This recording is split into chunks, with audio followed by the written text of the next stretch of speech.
Hello viewers, আসসালামু আলাইকুম। আমি তারেক। আমি আজকে কথা বলবো ইউএস এর B1 B2 ভিসা নিয়ে।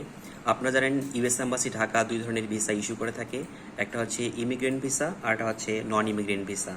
তো viewers, B1 B2 visa is a non immigrant visa that allow people enter United states for business, tourism, medical or both B1 B2 visa. তো ভিউয়ার্স, আপনারা যারা B1 B2 ভিসা পেয়েছেন spouse সহ এবং visa পাওয়ার পর আপনাদের সন্তান জন্মগ্রহণ করেছেন, এখন আপনারা ভাবতেছেন কিভাবে আপনারা আপনাদের সন্তানের ভিসা নেবেন।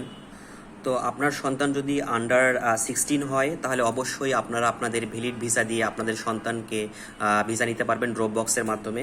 তো ভিউয়ার্স, চলুন আমরা আজকে আপনাকে সরাসরি দেখাবো আপনারা কিভাবে ড্রপ বক্সের মাধ্যমে DS-160 ফর্মটি সুন্দর করে ফিল আপ করে আপনার সন্তানের ভিসা নেবেন। তো ভিউয়ার্স, আমরা আজকে সরাসরি চেক করব আপনারা কিভাবে আপনাদের ভিসার স্ট্যাটাসটি চেক করবেন। আপনারা প্রথমে গিয়ে বাংলাদেশে সিলেক্ট করবেন। সিলেক্ট করার পরে এখানে আপনারা যাবেন হচ্ছে নন ইমিগ্রেন্ট ভিসায়। নন ইমিগ্রেন্ট ভিসায় যাওয়ার পরে আপনারা এখানে এটা ক্লোজ করে দেবেন। দেওয়ার পরে এখানে আছে ট্র্যাক ইউর পাসপোর্ট। আপনার পাসপোর্টটি ট্র্যাক করবেন। চেক ভিসা অ্যাপ্লিকেশন স্ট্যাটাস, এখানে আপনারা চলে যাবেন।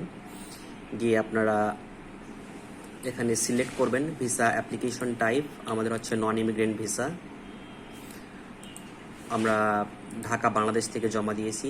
Application ID and case number আমরা এখানে সিলেক্ট করলাম এবং আমাদের পাসপোর্ট নাম্বারটি আমি আপনাদেরকে দিয়ে দিলাম।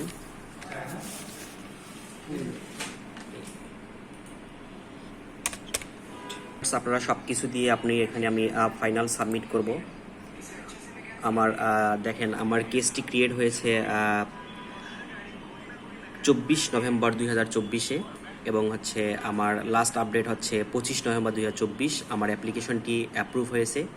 এখানে হচ্ছে তাদের বাবা মায়ের B1 B2 ভ্যালিড ভিসা ছিল। পরবর্তীতে যেহেতু তারা আন্ডার 14, সেক্ষেত্রে তারা হচ্ছে ড্রপ বক্সের মাধ্যমে এই ভিসাটি তাদের ইউএস এম্বাসি অ্যাপ্রুভ করছে। তো ভিউয়ার্স, আপনারা যদি আপনাদের প্রফেশন অনুযায়ী DS-160 ফর্মটি সুন্দরভাবে সাবমিট করতে পারেন এবং ইউএস এম্বাসিকে, ভিসা অফিসারকে আই কন্ট্যাক্টের মাধ্যমে বোঝাতে পারেন যে you have a valid reason to visit the United States and have a clear intention to return to Bangladesh after the visit.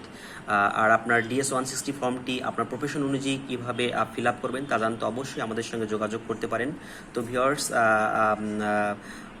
পরবর্তীতে আরও এরকম ইনফরমেটিভ তথ্য নিয়ে আপনাদের সঙ্গে আমি আসবো। Thank you viewers, thank you so much. আসসালামু আলাইকুম।